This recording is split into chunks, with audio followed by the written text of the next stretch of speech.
ना चाहते हुए भी थॉर को ग्रैंड मास्टर के कहने पर बैटल एरिना में आना ही पड़ा और उसके ओपोनेंट का इंतजार करना पड़ा। मगर तभी कुछ ही समय में थॉर देखता है कि उसका ओपोनेंट कोई और नहीं बल्कि महाबली हल्क है, जो अपने गुस्से और हरे पहाड़ वाले शरीर के साथ दरवाजे तक को तोड़-फोड़ कर निकलता आता है। यहाँ तक कि ये एंट्री इतनी चौंकाने वाली और एक्साइटिंग थी कि इसने बस मूवी देख रहे लोगों को ही नहीं चौंकाया बल्कि बैटल एरिना के ऑडियंसेस को भी काफी खुश कर दिया और थॉर को भी हिला के रख दिया, क्योंकि थॉर ने कभी नहीं सोचा होगा कि उसे सकार जैसे प्लेनेट में उसका दोस्त हल्क मिल सकता है। साथ ही हल्क के इस एंट्री के अलावा हल्क का ये कहना भी काफी मजेदार था कि नो बैनर ओनली हल्क, या फिर हल्क का वही स्मैश जो उसने कभी थॉर के भाई लोकी के ऊपर किया था, ये भी काफी देखने लायक था। जहाँ एक तरफ टीम आयरन मैन था वहीं एक तरफ कैप्टन था और सभी के समझाने पर भी जब कैप्टन सरेंडर के लिए तैयार नहीं होता है तब आयरन मैन बोलता है अंडररूस और एक बैकफ्लिप के साथ स्पाइडरमैन बस उस एयरपोर्ट में ही नहीं बल्कि एमसीयू में भी एंटर करता है। वेल ये एंट्री इतनी जबरदस्त थी कि स्पाइडरमैन अपने धमाकेदार एंट्री के साथ ही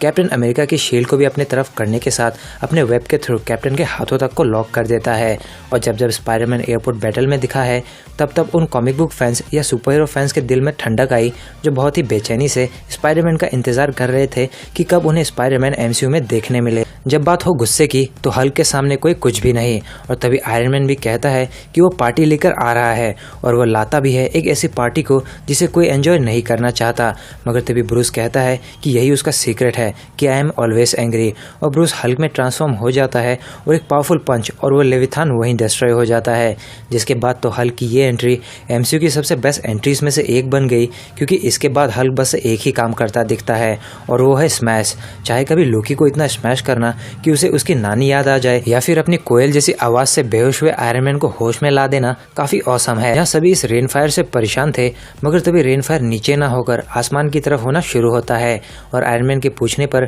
फ्राइडे कहती है there is something at the upper atmosphere, और सभी देखते हैं कि कैप्टन मार्वल अपने फुल ऑन स्पीड में फ्लाई करते हुए एंटर करती है और आते ही सेंचुरी 2 को तहस नहस कर देती है बिना एक खरोच भी खाए। जिसके बाद रॉकेट रकून का ये प्यारा रिएक्शन या फिर थैनोस की लग गई वाली रिएक्शन देखना तो बिल्कुल बनता है। नंबर 3, सीक्रेट एवेंजर्स इन स्कॉटलैंड।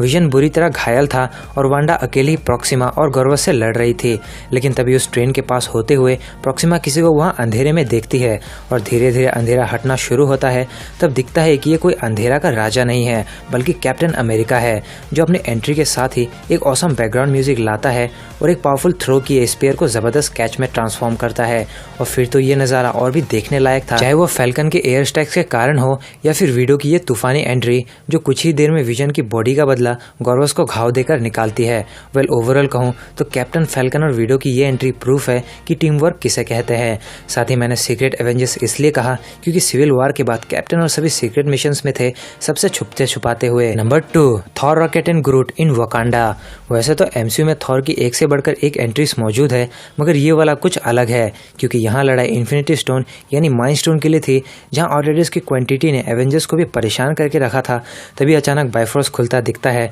और उसके अंदर से एक कुल्हाड़ी सभी आउटराइडर्स को सब्जी की तरह काट रही दिखती है और फिर दिखता है कि इसे व्हील करने वाला कोई और नहीं बल्कि इस तूफानी एंट्री को अंजाम देने वाला खुद तूफान का देवता थॉर है, जो अपने स्टॉर्मब्रेकर के साथ एवेंजर्स की मदद के लिए आया है रॉकेट और ग्रूट को लेकर, जिसे देख ब्लैक ऑर्डर परेशान थे और सभी हीरोज फुली मोटिवेटेड थे। और इसके बाद का ब्रिंग मी थैनोस कहना या फिर थॉर का ये जबरदस्त स्ट्राइक आपको बार बार इस थॉर इन वकांडा वाली एंट्री को देखने पर मजबूर कर देगा। Number 1, end games portal scene. अगर थॉर इन वकांडा वाली एंट्री इन्फिनिटी वॉर के बाद सबसे बेस्ट एंट्री थी तो एवेंजर्स एंड गेम का ये portal scene best and best है। और आखिर ऐसा हो भी क्यों ना, जहाँ ना जाने कितने पोर्टल्स खुलते हैं और ढेर सारे हीरोज बाहर आते हैं थैनोस के आर्मी के अगेंस्ट। फिर चाहे आप बात करें ब्लैक पैंथर, ओकोई या शूरी की, या फिर आप बात करें डॉक्टर स्ट्रेंज, गार्डियंस और अपने स्पाइडरमैन की, या फिर वेलकायरी, कुछ एसगार्डियंस या स्कारलेट विच की ये धमाकेदार एंट्री की, या फिर वोंग और बाकी सॉर्सरर्स की। साथ ही पेपर पॉट्स की अपने रेस्क्यू आर्मर में एंटर करना भी कुछ कम नहीं,